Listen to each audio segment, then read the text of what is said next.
Welcome to our deep dive. You ready to kind of look at the world of financial markets a little differently? Oh, yeah, sign me up. All right. Well, we are diving into Benoit Mandelbrot's The Misbehavior of Markets. And I think this was going to be fun. It really challenges some of those basic ideas about how investing's supposed to work. Right. Like everything nice and neat and predictable. Yeah, exactly. And Mandelbrot, he comes at this from a totally different angle. I mean, this guy is like the father of fractal geometry. With fractals, those trippy patterns you see like in nature and stuff. Yep, that's him. He saw those same kinds of patterns in the stock market. Okay, but what does like geometry have to do with like my retirement account? Well, that's the thing. See, traditional financial models, they're all built on this idea that, people are perfectly rational with their money. You mean like Mr. Spock from Star Trek always makes the logical choice? Kind of, but Mandelbrot says, nah, that's not how humans actually behave, especially not when it comes to money. Yeah. I mean, emotions can definitely get in the way, can't they? Yeah. Like, I know I've bought some stocks based on, like, pure hype. Right, and the book's got all these great examples of how people misinterpret information or get caught up in, herd mentality, and that leads to some really bad decisions. So he's saying those cookie-cutter financial plans, they might not really work for everyone. Precisely. It's like expecting one map to work for climbing a mountain and sailing across the ocean. You need different tools for different terrains. Okay, that makes sense. But so how do these fractals actually come into play with investing?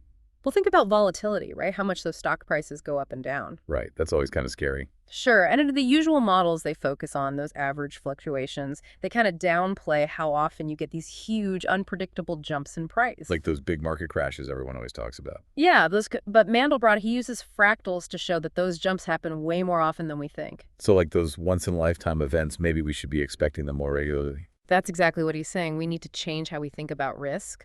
Those wild swings, they're not just anomalies, they're baked into the system. Whoa, okay. That's definitely a different way of looking at it, but I'm still trying to wrap my head around how he actually uses those fractals to explain it. All right, so imagine you're looking at a coastline, right? All jaggedy with inlets and stuff. You zoom in closer, and it's still all jaggedy, just at a smaller scale. Okay, I can picture that. That's fractal self-similarity at different levels. And Mandelbrot says markets behave the same way. Those big price swings, like the jagged edges and the smaller ones, are just mini versions of the same pattern. So instead of a smooth ride, it's like this bumpy, unpredictable terrain. Exactly. And then there's another thing. Most models assume stock prices move independently, but what if they're actually all kind of connected? Like one company sneezes and the whole market catches a cold. Yeah, exactly. And that interconnectedness makes predicting what's going to happen even harder. Even small events can have huge ripple effects, leading to those crazy jumps and swings that the regular models just can't explain. This is like, whoa, it's Yeah. mind-blowing. Mm. But if markets are this complex, can we ever really get a grip on them? That's the million-dollar question, and the thing is, we're just starting to explore this. Mandelbrot gives us some tools to navigate this turbulent landscape, but Yeah. it means changing how we think and what we use to make decisions. Well, color me intrigued. Let's keep going down this rabbit hole. I want to see where it leads. All right, so we're talking fractals, we're talking market craziness. My brain's still trying to catch up. Yeah, it's a big shift in thinking, and, one of the biggest things that changes is how we think about risk. Okay, because the usual way of measuring it, that doesn't really cut it anymore. Right, they look at variance, how much prices swing around the average, but Mandelbrot says that's way too simple. It's like it's ignoring those huge price jumps, right? Mhm. The ones that can really mess you up. Exactly. If you only look at the average, you're missing the big picture. It's like a sailor only checking for calm seas, but forgetting about those rogue waves. Oh, yeah, that's a good analogy. You get hit by one of those and your whole portfolio's sunk. Exactly. He calls it wild randomness and says we need different tools to measure it, ones that capture how rough market data really is. So we got to like embrace the wildness, not try to tame it with some fancy formula. Exactly. It's a whole different ballgame, but how do we actually put that into practice? Like, what do we do differently with our investments? Well, think about diversification for one thing. It's not just about spreading your bets across different types of assets. Oh, you mean like stocks, bonds, real estate, that kind of thing? Yeah, but also across different risk profiles. You want stuff that'll react differently to those market shocks. So if one part of my portfolio gets hit hard, the other parts can kind of cushion the blow. Exactly. You're building a portfolio that can handle a wider range of possibilities, not just what the traditional models tell you. Like building a house in earthquake country, you got to make sure it can withstand the shaking. Exactly. Got to be prepared for the unexpected, those events that are way outside the bell curve. Okay, so be prepared. Be diversified. What else should we keep in mind? This is a big one. Flexibility. See, in a world of wild randomness, sticking to a rigid plan can really backfire. You're saying, like, don't just set it and forget.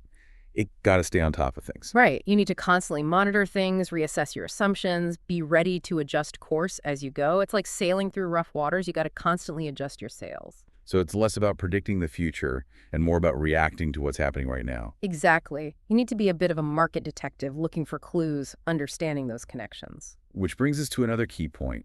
Information. It's even more important now, but also harder to figure out. Yeah, in a world where small events can trigger those huge chain reactions, information overload is a real danger. So how do we sift through it all? Find the signals in the noise. Mandelbrot talks about developing this fractal intuition, a way of seeing how all those seemingly small events can add up to something big. So it's not just about crunching numbers. It's about understanding how the whole system fits together. Precisely. It's less about predicting the future with absolute certainty and more about recognizing patterns, understanding the potential for those ripple effects. And being prepared to adjust course when things get dicey. Yeah, it's like a seasoned sailor. They can sense a storm coming long before the rain hits. They've learned to read the subtle signs. So we got to develop that same kind of intuition for the market. Exactly. Got to be able to read the market's language, understand its moods if you want to succeed in this wild world. It's not just about, like, changing our investing strategy. It feels like Mandelbrot's really challenging how we think about the whole financial system. Oh, absolutely. It's like he's saying, hey, you got to get comfortable with not knowing everything. Yeah, that's definitely not how Wall Street usually talks about it. Right. They're all about certainty, predictions. But if markets are really this wild, with those crazy jumps. I think those big swings are just part of the game. Exactly. Then the whole idea of predicting the future kind of falls apart. So all those fancy algorithms and experts promising to beat the market?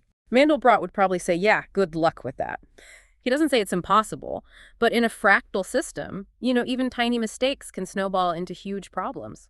So it's like the butterfly effect. Again, a small change here can cause a hurricane over there. Exactly. So it's less about avoiding risk altogether and more about understanding how to handle it. So instead of trying to be a fortune teller, Yeah. we should be more like, risk managers. Yeah, that's a good way to put it. Acknowledge the limits of what you can know and be prepared to roll with the punches. Okay, so for us regular investors, what does that actually mean? Should we just give up trying to understand the market? No, not at all. I mean, Mandelbrot's actually pretty optimistic. He's saying, hey, let's be realistic about how markets work and use that to our advantage. So instead of chasing these get-rich-quick schemes, we should be focusing on, the long game. Right. Build a portfolio that can handle the ups and downs. Don't put all your eggs in one basket, that kind of thing. More like a marathon runner than a sprinter. Exactly. It's about resilience, being able to weather the storms. So what are some of the key takeaways we can use, like, in our everyday investing? Well, we talked about diversification, right?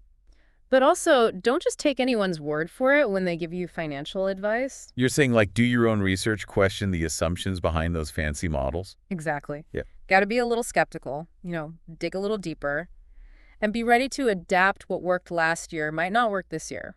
So stay flexible, stay informed, and don't be afraid to change course if things aren't working.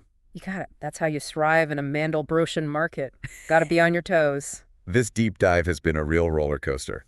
I feel like I'm looking at the market with fresh eyes. Yeah, it's definitely thought-provoking stuff. Mandelbrot really forces you to think outside the box.